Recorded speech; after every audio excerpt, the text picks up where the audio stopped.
Bila kita nampak raut wajah orang yang tenang cerah, maka ketenangan bukan pada wajahnya. Bila nampak orang melangkahkan kaki dengan tenang penuh wibawa, maka ketenangan bukan pada kakinya. Bila tampak ayunan tangannya tak tergesa-gesa, maka bahagia bukan pada tangannya. Di mana letak bahagia itu? Ala fil jasadi mutrah.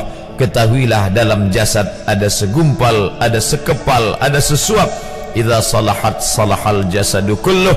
Kalau yang segumpal itu baik, maka yang lain ikut menjadi baik. Wa idza fasadat fasadal jasadu kulluh. Kalau yang segumpal itu rusak, maka dia pun ikut menjadi rusak. Yang segumpal itulah yang mengendalikan mata, telinga, tangan, kaki. Yang segumpal itulah tempat rindu, benci, marah, ridha, ikhlas, fasik, hasad, kufur. Di sanalah bersemayam rindu dan benci. Maka jangan terlampau benci. Habib habibaka haunamma. Kalau kau sayang, sayanglah secukupnya sahaja. Karena boleh jadi hari ini kau sayang, besok berubah menjadi kebencian. Kalau kau benci, bencilah secukupnya sahaja. Boleh jadi esok pagi dia menjadi orang yang tersayang. Berapa banyak puan-puan berkata, siapa itu? Itulah orang yang dulu paling aku benci. Tapi hari ini masih ada juga benci, tapi tak banyak. Oleh sebab itu maka dijaga dia. Yauma la yanfa'u malun. Hari itu tak ada guna harta, wala banun, tak ada guna anak, illa man atallah, kecuali orang yang datang menghadap Allah biqalbin salim, dengan hati yang salim. Qaf lam ba, qallaba, berbolak-balik. Qallaba, tidak selamanya bahagia. Kadang pagi hati tenang, petang datang dia pun susah. Kadang pagi hati lapang, petang tiba dia pun gundah. Maka apa yang dapat menolong?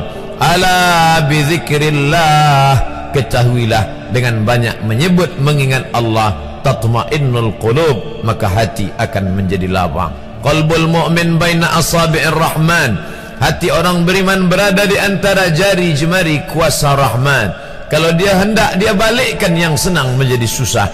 Kalau dia berkehendak yang susah, dia balik menjadi lapang. Berapa banyak orang yang tampaknya mungkin kita kata dia susah, tapi dia masih boleh tersenyum. Sebaliknya orang yang menurut pandangan zahir kita cukup segala, makan, pakai, tapi tampaknya kesenangan tak pernah singgah. Apa sebab? Kerana hati milik Allah. Dia ada dalam diri kita, tapi dia bukan punya kita. Lillahi ma fis samawati wa ma fil ard. Apa di langit, apa di bumi, milik Allah. Balikkan kepada Allah. Dari Allah balik kepada Allah. Senang mengucapkannya, payah mengamalkannya, lebih sulit memasukkannya ke dalam hati. Oleh sebab itu maka apa cara supaya hati menjadi lapang? Yang pertama, iman. Mesti ada iman, percaya bahawa dia ada walaupun tak tampak oleh mata. Dulu ada seorang filosof, dia berkata bahawa aku percaya dia ada bila boleh tampak oleh mata, disentuh tangan, didengar telinga. Tapi bila tidak dapat ditengok mata, dipandang mata, didengar telinga, disentuh tangan, maka dia tidak ada. Inilah orang-orang yang berfaham wujudiyah. Wujud ada, mikrofon ada, mimbar ada, orang ada, kerana aku boleh menatap dengan mata, mendengar suara dengan telinga, bersapa tangan dengan alat yang diciptakan Allah Subhanahu wa ta'ala. Tapi kita mengenal dia bukan kerana rupa.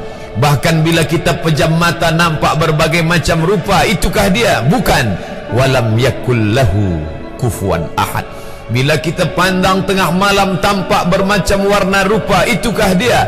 Ma khatara bibalik fallahu laisa kadzalik. Apa yang terlintas di hatimu, maka dia tidaklah seperti itu. Dia tak dapat dipandang dengan mata. La tudrikuhul absaru, dia tak dapat ditangkap mata. Wa huwa yudrikul absara, dialah yang dapat menatap mata. Jangankan dia, wajah kita pun kita tak boleh melihatnya. Siapa yang boleh melihat wajahnya? Sementara belum dijumpai cermin, belum pandai orang membuat cermin, orang tak tahu bentuk rupa wajahnya bagaimana. Sampai suatu hari dia dalam perjalanan panjang, dia tengok ada pohonan rindang, lalu kemudian dia berteduh di bawah pohon rindang, menghindar dari panas terik matahari. Di bawah pohon rindang ada kolam air, maka saat dia akan mengambil minum dari air kolam, disitulah dia melihat wajahnya. Oh, begitu rupa wajah di dalam air kolam.